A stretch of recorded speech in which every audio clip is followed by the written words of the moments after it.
Hello everyone and welcome back to the High School Sports Beat brought to you by Alfred State College. I'm Dave Yates. It is time now for the High School Notebook brought to you by Dunkin. America runs on Dunkin. And once again this week we are pleased to be joined by Matt Trabold. Matt, thanks for coming on board. Happy to be here. Well, Matt, it's always nice to hear good news from some Section 5 athletes and talk about a guy kind of coming from out of nowhere and getting some good news. Yeah, what a story out of UPREP football. You're talking about over February break, Kala Gause, who's the head coach of the team, he drives 7 hours to Detroit. And I'm not sure how big the vehicle was, but still, that's a lot of kids. They go 9 players with the coach there, Midwest Showcase there in Michigan, and just the story that comes out of it is really something that you have to smile at. So one of those 9 players, Jordan Jackson, who's a sophomore, 6'1" wideout, he goes in a 48-hour span from virtual unknown to blowing up. Rivals, which is a national recruiting website, a big name in football recruiting, they tweet out a one-handed, absurd catch by him at the showcase, and really it wows people from coast to coast in not a very long amount of time.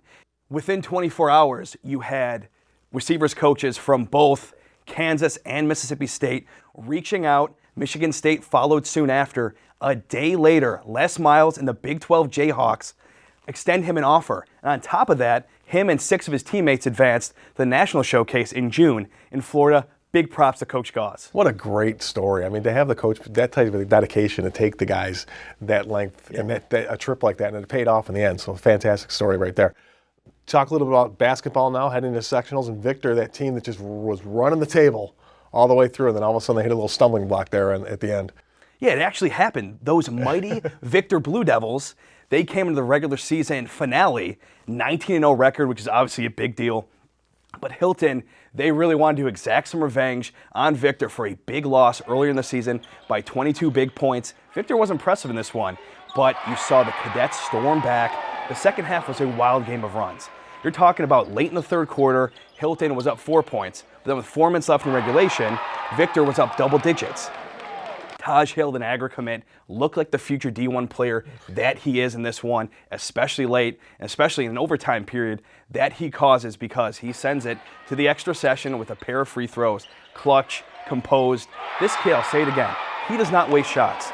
Right off the bat in overtime, he corrals the opening tip, gets past the defender, immediately pulls up and hits a 3-ball. Also 8 for 8 from the line in the extra session.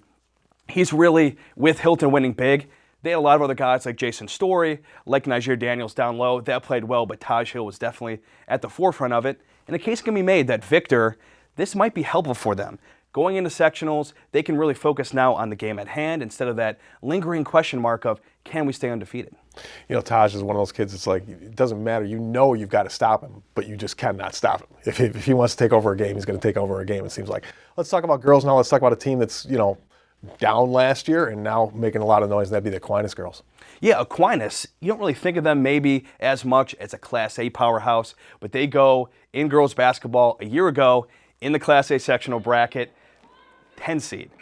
3 seed this time around, a 16-4 record.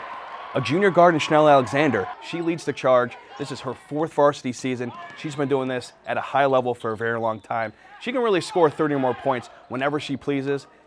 Some people might forget, maybe because she's also an elite soccer player in Section 5, just how good she can be on a basketball court. One of the big reasons for this turnaround is the play of a sophomore center, 6'1" Amaris Watts.